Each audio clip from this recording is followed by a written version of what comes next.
पूर्व विधानसभा अध्यक्ष धर्मलाल कौशिक ने कहा कि बदनीयती और अपनी विफलताओं के बोझ से राजनीतिक तौर पर कुंठित नेतृत्व वाली कांग्रेस सरकार की कुनीतियों के चलते छत्तीसगढ़ नशे के सौदागरों एवं अपराधियों का शरण स्थली बन गया है, जिससे प्रदेश में अपराध के आंकड़े आसमान छू रहे हैं। इन सब का मूल जड़ प्रदेश की कांग्रेस सरकार है। प्रदेश में अपराध की स्थिति अत्यंत ही दयनीय है, फिर भी छत्तीसगढ़ कांग्रेस सरकार सत्ता के नशे में चूर होकर कुंभकर्णी निंद्रा में सो रही है। और पूर्व विधानसभा अध्यक्ष कौशिक ने अत्यंत दुख व्यक्त करते कहा कि हमारा शांति का द्वीप छत्तीसगढ़ प्रदेश विकास की दिशा व दशा से भटकते हुए अब अपराधगढ़ के रूप में पहचान बना लिया है। जिस तरह से प्रदेश में लगातार आपराधिक घटनाएं बढ़ रही है, उस पर अंकुश लगाने के दिशा में पुलिस पूरी तरह से नाकाम है। पुलिस के सामने ही अपराधी चाकूबाजी जैसे संगीन घटना को अंजाम दे रहे हैं और पुलिस हाथ पर हाथ धरे बैठी हुई है। इससे स्पष्ट है कि पुलिस कांग्रेस की कठपुतली की तरह कार्य कर रही है और कांग्रेस खुद अपराधियों का हौसला अफजाई करने में लगी है। प्रदेश में पुलिस केवल निरपराध को फंसाने में जुटी है और अपराधी अपराध करके फरार हो जाता है तथा जिम्मेदारों पर कोई कार्रवाई नहीं होती है। उन्होंने कहा कि कांग्रेस सरकार ने शांत प्रदेश को अपराध का नवा छत्तीसगढ़ गढ़ दिया है। इतिहास गवाह है, जहां जहां कांग्रेस राज रहा है वहां वहां अपराध व अराजकता चरम सीमा पर रहा है। कांग्रेस के द्वारा लगातार कुलपति को लेकर के बयानबाजी करते हैं कि छत्तीसगढ़ में विद्वान नहीं है। निश्चित रूप से छत्तीसगढ़ लोगों की भी भर्ती हो रही है और मैं समझता हूं कि खास करके कुलपति के लिए जो पूरे देश भर में जिस प्रकार से कि यूनिवर्सिटी का नाम अच्छा हो, उनकी संख्या दर्ज हो, जब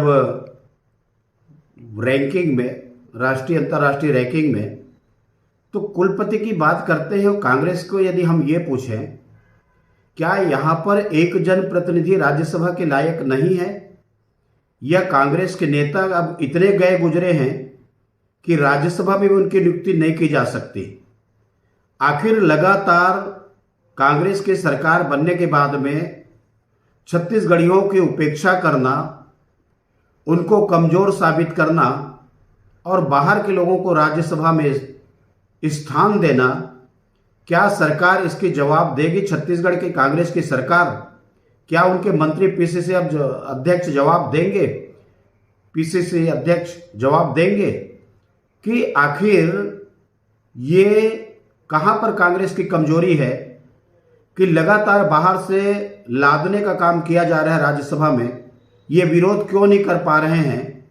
और विरोध नहीं करने के पीछे इनकी छत्तीसगढ़िया वाद इनका समझ में आ रहा है कि इनके दिखाने के दांत और खाने के दांत अलग है, प्रदर्शित और करते हैं और इनके वास्तविक क्या स्थिति है ये राज्यसभा में सदस्य नामांकित करके ये बता दिए हैं कि कितने छत्तीसगढ़ियाई हैं और कितने इनके बाहर के लोग पसंद है, और इसीलिए लगातार बाहरी लोगों को यहाँ पर राज्यसभा में मनोनीत की जा रही है।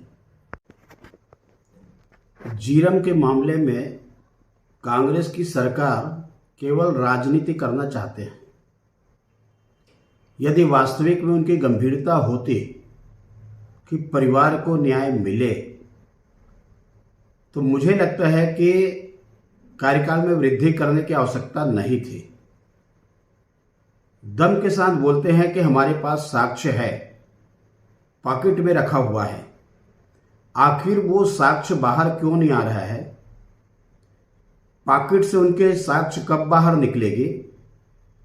और उस साक्ष्य को पूरा करने के बाद में इस निर्णय पर पहुंचना चाहिए कि परिवार को न्याय मिले।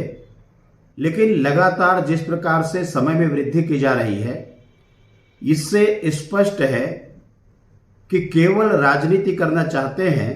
उस परिवार के न्याय से इनका कोई लेना देना नहीं है, ये स्पष्ट दिखाई देने लगी है।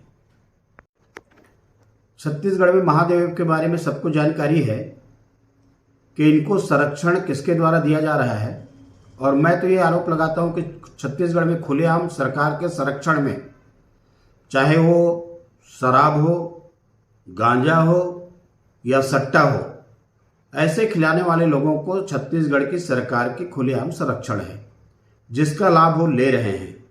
दिखाने के लिए छोटी मोटी कार्रवाई करते रहते हैं, लेकिन जब किसी भी प्रदेश में जाए तो मुझे लगता है कि उस प्रदेश को सूचना देनी चाहिए और सूचना देने के बाद में उनसे सहयोग भी लेनी चाहिए। यदि वास्तविक में नियत है कि उनको पकड़ने के, सट्टा समाप्त करने के, तो तत्काल गिरफ्तारी भी होनी चाहिए और किसी भी प्रदेश में जाए तो वहाँ सूचना देकर के उनसे सहयोग भी लेनी चाहिए। निश्चित रूप से उसमें कामयाबी मिलेगी, लेकिन चोरी छिपे जाएंगे और किसी को नहीं बताएंगे तो मुझे नहीं लगता कि आखिर छत्तीसगढ़ की सरकार की उसमें मंशा क्या है, ये तो सरकार ही बता सकती है।